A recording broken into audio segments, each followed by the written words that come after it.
네, 오늘은 출애굽기 10장 12절에서 20절 본문으로 말씀을 나누겠습니다.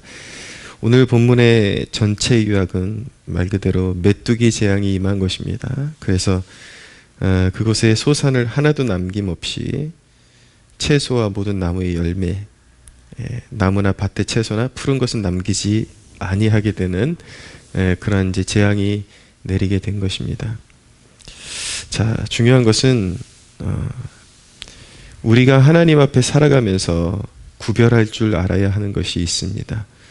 어떤 일에 있어서 그것의 직접적인 원인이 있고 또 내면적인 원인이 있다라는 것을 알아야 합니다. 자, 13절에 보면 모세가 애굽 땅 위에 그 지팡이를 들매 여호와께서 동풍을 일으켜 온 낮과 온 밤에 불게 하시니 아침이 되매 동풍이 메뚜기를 불어들인지라 라고 말씀하고 있습니다. 동풍이 일어나서 메뚜기 떼가 애굽 땅에 들이닥치게 되었습니다. 자, 사람들이 주목하는 것은 동풍이라는 직접적인 그런 원인에 집중하는 것입니다.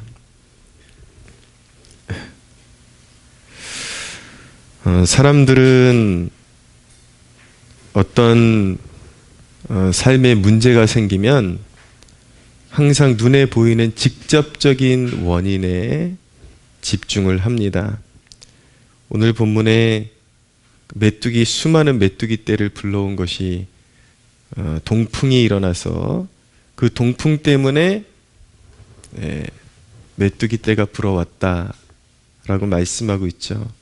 그러니까 사람들은 어떤 문제가 생기면 그 외향적인 모습만 보고 동풍 때문에 메뚜기 떼가 불어온 것이다. 그렇게 결론을 내어버리죠.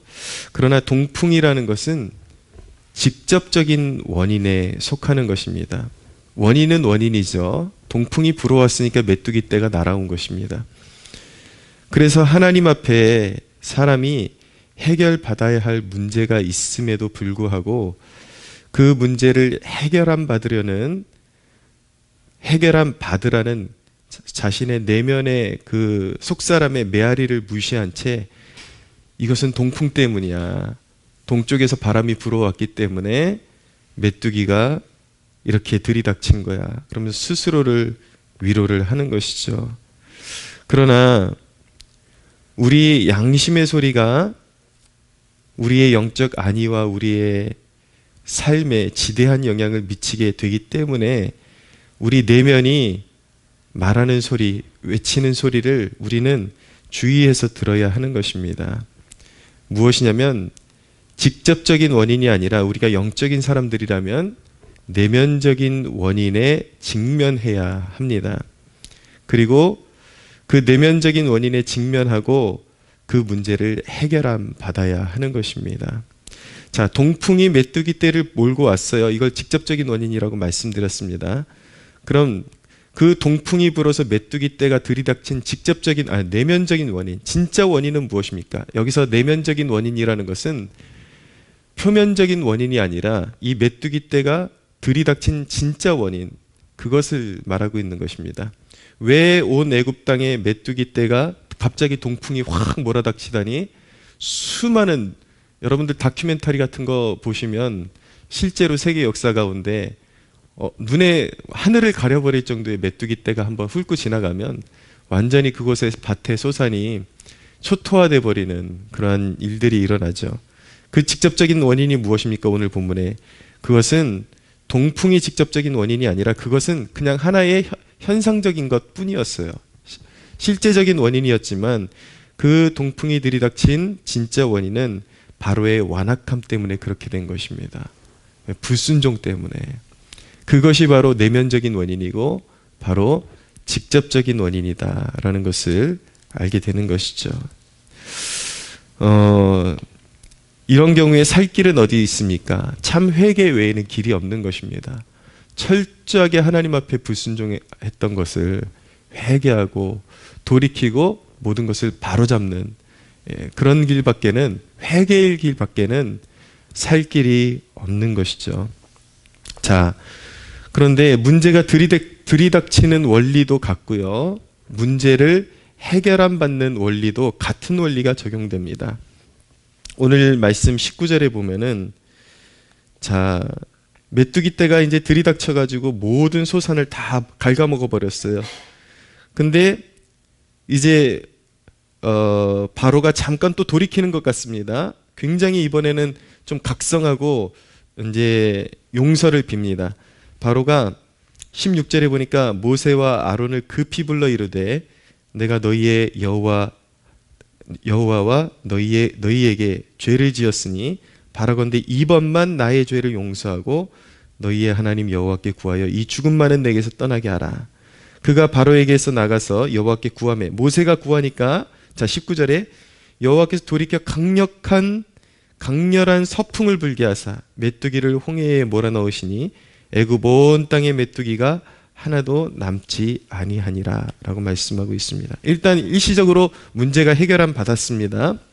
자, 메뚜기가 물러간 직접적인 원인, 표면적인 원인은 서풍이라고 말씀하고 있습니다. 19절에 보니까 서풍이 불어와서 메뚜기 떼가 다 싹 사라졌어요. 이제 홍해 안으로 들어가 버렸습니다.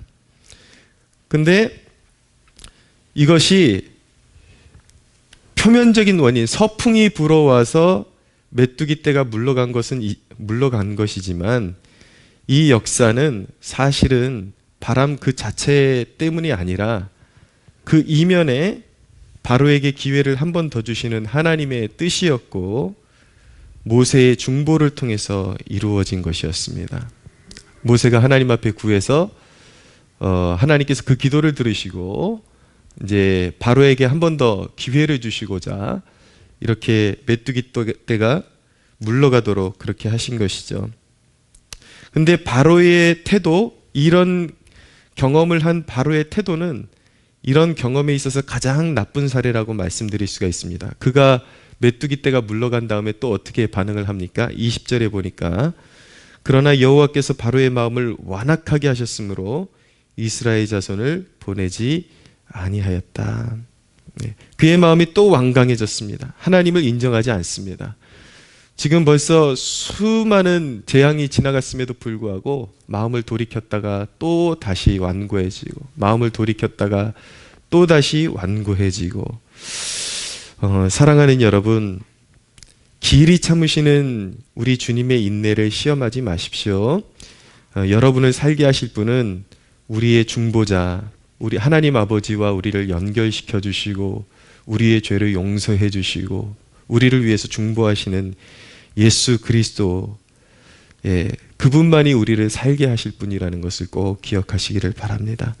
오직 중보자 그리스도를 붙들고 그를 따라가서 죄와 유혹의 삶에서 출애굽하십시오. 완전히 바로의 손에서 벗어나십시오. 그것이 살 길입니다. 오늘 말씀 꼭 기억하십시오. 모든 우리에게는 우연히 주어지는 문제가 없습니다. 직접적인 원인이 있고 내면적인 원인이 있습니다. 직접적인 원인은 동풍이 불어오는 것이지만 분명히 바람이 불어와서 그렇게 된 것이지만 내면적인 원인은 하나님 앞에 완고함이었고 불순종이었고 우리의 숨은 죄가 있다라는 것을 알게 되는 것입니다.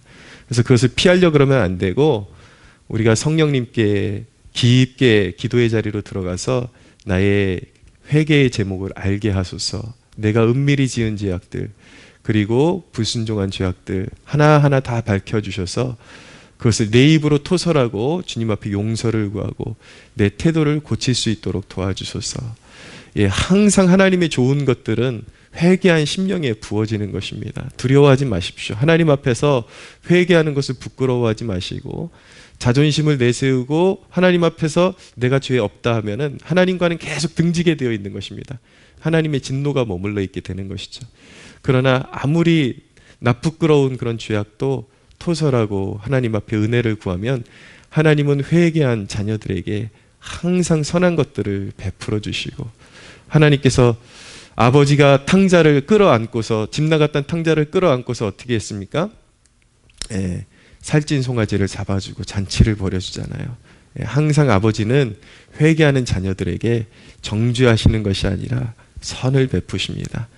그러므로 여러분 오늘도 이 기도의 자리에서 깊은 회개를 경험하시고 하나님의 복된 은혜를 경험하는 여러분들 되시기를 축복합니다.